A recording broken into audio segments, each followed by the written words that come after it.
जय भीम नमो बुद्धाय साथियों, मैं प्रशांत कुमार आपका स्वागत करता हूं अपने YouTube चैनल भगवान बुद्ध की शिक्षाएं में। आज के एपिसोड में हम बात करने वाले हैं गृह त्याग का निर्णय पर्वत के समान अड़े।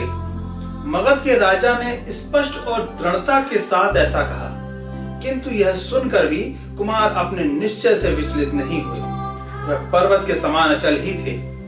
मगध राज द्वारा इस तरह संबोधित किए जाने पर गौतम ने स्वयं संयत, स्थिर और मुख पर मैत्रीपूर्ण भाव लिए हुए दृढ़ शब्दों में यह उत्तर दिया। राजन, आपने जो कुछ कहा है वह आपके लिए विचित्र बात नहीं है। आपका जन्म उस महान कुल में हुआ है जिसका राज चिन्ह सिंह है। आप मित्रों के हित चिंतक हैं।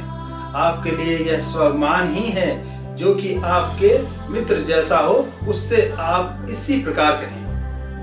दुश्शीलों की कुलावत मैत्री शीघ्र ही नष्ट और धूमिल हो जाती है। सुशील ही है जो नए मैत्रीपूर्ण व्यवहार से अपने पुरखों की पुरानी परंपरागत मैत्री में वृद्धि करते रहते हैं। किंतु जो प्रतिकूल परिस्थितियों में भी अपने मित्रों के साथ समान व्यवहार करते हैं, जो मैत्री को त्याग नहीं करते, मैं उन्हें हृदय से आदर देते हुए सच्चा मित्र समझता हूँ।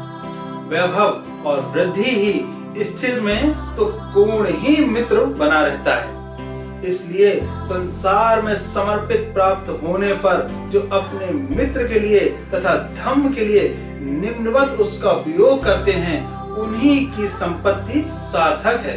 और जब उसका विनाश भी होता है तब भी यह दुखजनक सिद्ध नहीं होती, पीड़ा नहीं होती। हे राजन, आपने जो भी मेरे बारे में कहा वह आपकी उदारता और मैत्री का ही परिणाम है। मैं भी शिष्टाचार तथा मैत्रीपूर्ण ढंग से आपके साथ वार्ता करूंगा।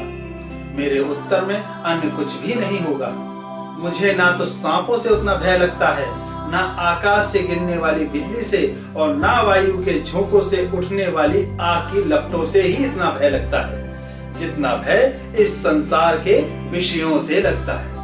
यह अस्थिर आनंद व विषय तो हमारे सुख और संपत्ति के विनाशक हैं, जो संसार के अंत शून्य और माया से अदृश्य खोखले हैं। ये सुखों से आशा काल में ही आदमी के चित्त को ही सम्मोहित कर लेते हैं। जब वे चित्त को ग्रस्त कर लेते हैं तब तो उनका कहना ही क्या। सांसारिक सुखों से शिकार हुए लोग देवलोक में भी प्रसन्नता, संतोष और सुख प्राप्त नहीं कर पाते। मृत्यु लोक की तो बात ही क्या।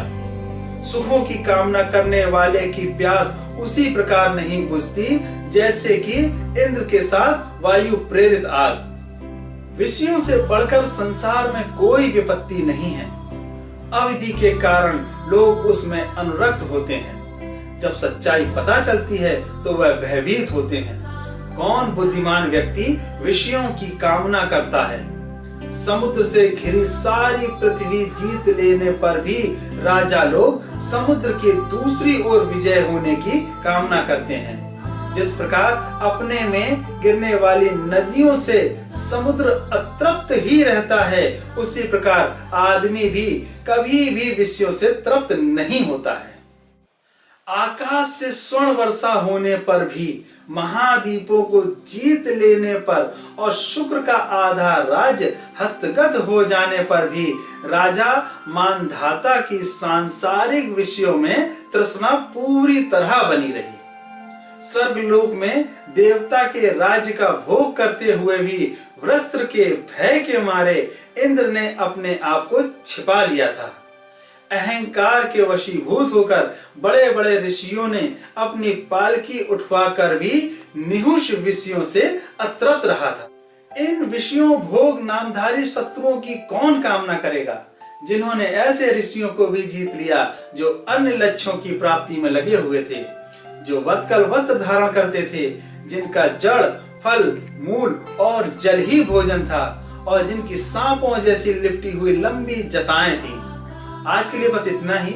यदि जानकारी अच्छी लगी हो तो वीडियो को ज्यादा से ज्यादा शेयर करें और चैनल को सब्सक्राइब करें। इसके अलावा भारतीय संविधान के अनुसार धर्मनिरपेक्षता बनाए रखें। इन्हीं शब्दों के साथ मैं प्रशांत कुमार आपसे अनुमति चाहूंगा।